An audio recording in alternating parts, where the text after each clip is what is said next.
السلام عليكم زامي، مرحبا بكم اخرى في حلقه جديده من سلسله تزيد معلومه مع سوبر دي. المهم ما علينا، قالت هكا وكنقول هضرنا على الدارك انرجي وهضرنا على البلاك هول ومازال بزاف المواضيع غنهضر عليهم في هذا الدومين، ولكن قلت علاش ما نهضروش على الكون بصفه عامه كيفاش قاديتو. المهم كاع هادشي غادي نعرفوه مورا هاد الاندرو. يلا سير عبر شنو نص.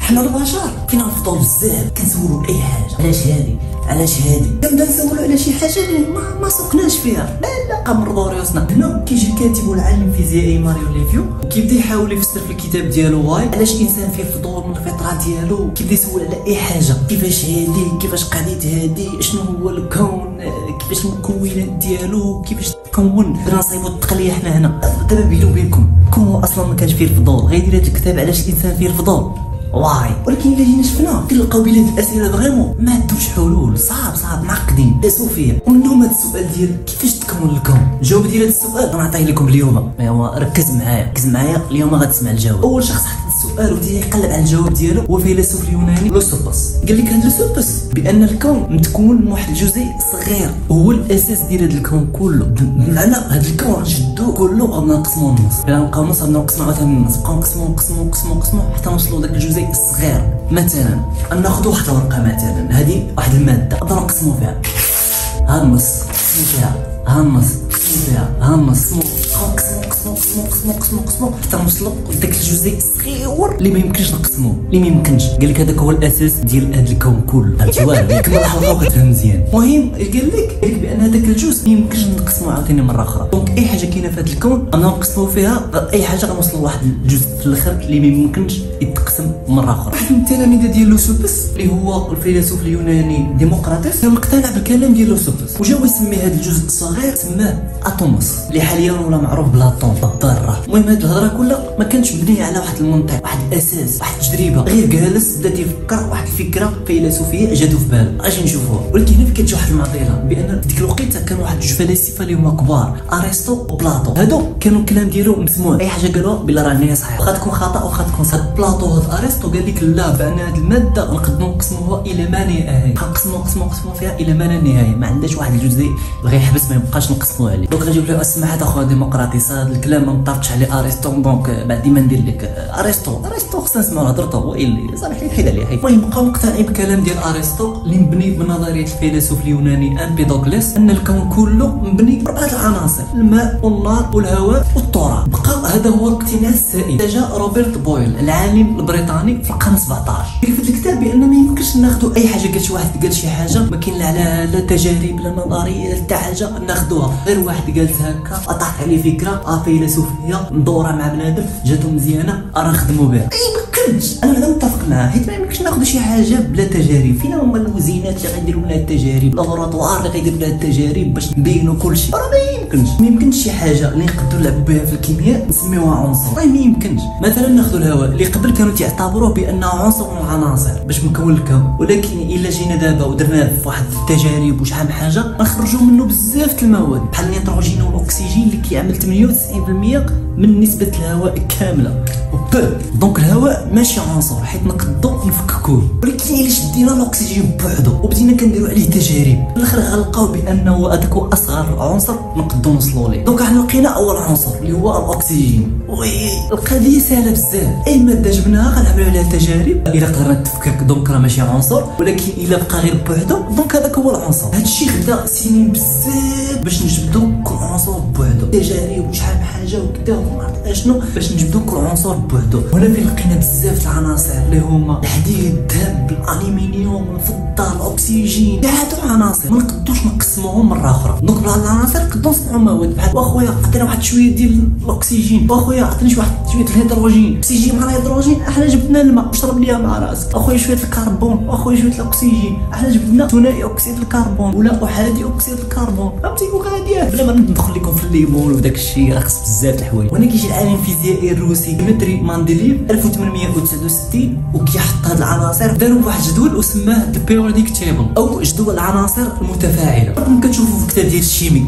شفتوه ياك في الشيمي دابا ما علينا بغيت تصايب التقليه انت خصك مكونات وكذا وداك الشيء بحال هكا. جا شنو هاد المندليف حط لهم هاد عناصر مكونات الكون. صراحه جيتي انا هذا هو من اعظم الانجازات اللي دارت في التاريخ بانك المكونات ديال الكون كتحطهم ورا بزاف. ولكن دوماج خاصنا نمشي الكرماج بان اي انجاز داروا كيجي واحد الوقيته كيتحطموا بالتجارب. في 1911 جاء العالم البريطاني إرنست راشفورد ودار واحد التجربه اللي مشهوره في التاريخ الفيزيائي سميتها ذا جولد فويل اكسبيرمنت او تجربه رقاقه الذهب. من خلال هذه التجربه قدر هذا راشفورد انه يثبت واحد الحاجه اللي مهمه، ان العناصر كلها المجموع ديالها 118 عنصر اللي كيديروا هذا الكون، الذهب، الكربون، النحاس، الفضه، الالومنيوم، كاع العناصر مكونه من حوايج بساط وهي الذره. كيفاش؟ واسي سفيان وانت من الصباح تقول لنا ويلي راه كاين 118 عنصر وصافي قلنا الحمد لله وكملنا وكذا وكذا، وفي الاخر دابا تقول لنا بلا كاين شي حاجه اخرى عاوتاني وبزاف عطيتينا زعما مكونات الكون صافي تا نبداو نوجدوا فيهم. انت عاوتاني تقول لنا عاوتاني شي حاجه اخرى عاوتاني من جديد، نبداو عاوتاني من ازيرو نبداو من جديد. واش غنقول لك اخويا هذا هو الفيزيك، هذا هو الفيزيك شي اللي محبق البشريه. ولكن شوف انا غادي نجي نطمئنك مزيان. دابا انت البروبليم ديالك هو تصايب كونيات، انا غنعطيك عناصر اقل من داك 118 عنصر وتصايب الكون ديالك صافي مرتاح. دابا الذره بتعبير ابسط هي واحد الحاجه عندها نيوكليير، عندها واحد النواه، عندها شحنه بوزيتيف موجبه كيدور حواليها الكترون يعدو شحنه سالبه.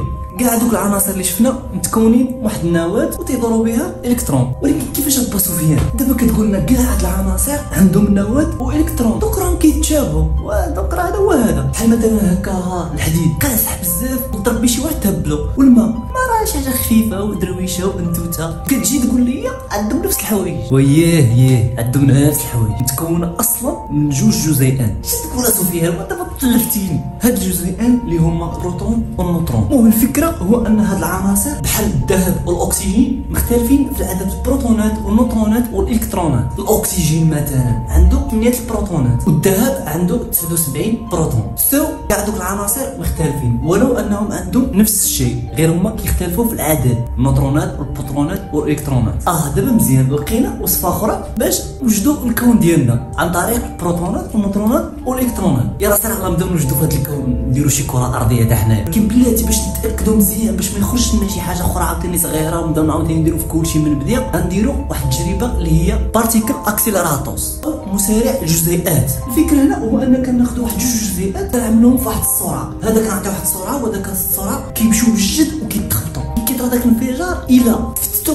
دونك تما كاين شي جزيء اخر عاوتاني شي عنصر صغير عاوتاني، ولكن الا ما تفتوش دونك راه داكشي اللي بغينا حتى حنا، داكشي اللي بغينا. مثلا دابا الحجره تبقى تخبط فيها خاصك توصل لواحد الجزيء اللي واخا تضل تخبطو ما عمرو غيتقسم. لا ميم شوز هنا غير هو راه كنهضروا على شي حاجه اللي ما يمكنش تشوفها بعين مجرده بتاتا، خاصك تما خليك. هاد العمليه لقينا ان جزيء الالكترون ما يمكنش يتفتت كيبقى هو، ولكن المشكله هو ان داك النيوترون والبروتون لقيناهم انهم اصلا متكونين من جوج جزيئات اخرين صغار. وسفيان وانت بصح تقول لنا بالصباح هذه مره الاخرى هذه مره الاخرى اخويا انا كنلقى المعلومه بصح. هاد الجزيئات اللي هما اب كوارك ودام كوارك. بالمناسبه هاد الاب كوارك والدام كوارك راه مازال ما قريتوهمش اللي تحت الباك. اللي فايت الباك دار ليكونومي ما عندي ما ندير ليه، دار الدروا ضربوه تراب، مشى للاداب هذاك مشى. ولكن الا دار شي حاجه ديال الفيزيك يقد يقراهم في واحد المرحله من المراحل. واخا انا عارف حتى واحد ما غيتسوق لا كان الفيزيك لا كان المات لا كان بحال صافي. المهم ما علينا. بالنسبه للبروتون اشنو لقينا فيه؟ لقينا فيه جوج اب كوارك وواحد دام كوارك. وفين شفنا النيوترون لقيناه متكون جوج دام كوارك وواحد اب كوارك. دونك لحد الان اكتشفنا بان عندنا الكترونات وكواركات. دونك اي ماده بغينا نصنعوها خصنا الكترونات وكواركات، وكل ماده مع ماده مع ماده حتى نشوفوا الكون ديالنا. وسمحوا لي حتى نقول لكم صافي وصلنا كيكون التغييرات، ولكن اش غادي حنا العلماء هما ضروري خصنا نكتشفوا الجديد. ولكن الصراحه ما بغيتش نزيد نفشلك حيت شفتك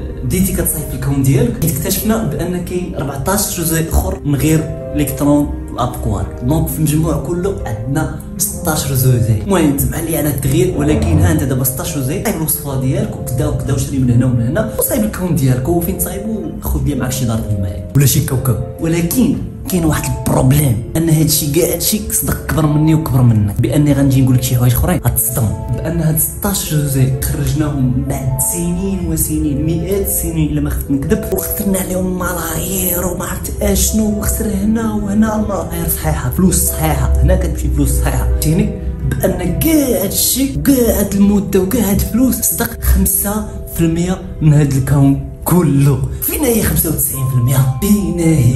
هادشي ما يمكنش. 95% مازال ما عارفين عليها والو، اكتشفنا 5% من هاد الكون كله، لقيناهم في دوك 16 جزيء منهم الالكترون والكوارك. المهم معايا كيما قلنا كاين 5% من الماده ديال هاد الكون كله، دونك هاديك 95% كاينه من جوج حوايج. اول حاجه اللي هي 27% من الدارك ماتر، وهذه انا غنقولها لكم ان شاء الله، ولكن 68% من الدارك انرجي، طاقه مظلمه، وهذه راه ديجا هضرت عليها في واحد الحلقه وانا غنخليها لكم من الفوق ورجعوا فهموها مزيان. عرفتي واحد الحاجه، بان هاد 95% اللي مازال ما معروفاش اللي متكونه من الدارك انرجي والدارك ماتر، حتى من الاسئله اللي نقدروا نحطوهم ومن بعد نجاوبوا عليهم ونكتشفوهم ما يمكنش. كما تيقول لك واحد المثل انجليزي you don't know what you don't know، ما يمكنش تعرف شي حاجه اللي انت اصلا ما كتعرفهاش. شوف معايا وانا مقبيله وانا جالس كنشرح وكذا، والعنصر والذره والالكترون والجزيء وكاع تشوف في الاخر بحال عطيتكم 5% من الكون كله، هذوك المواد، باش تعرف بان راه باقي حتى حاجه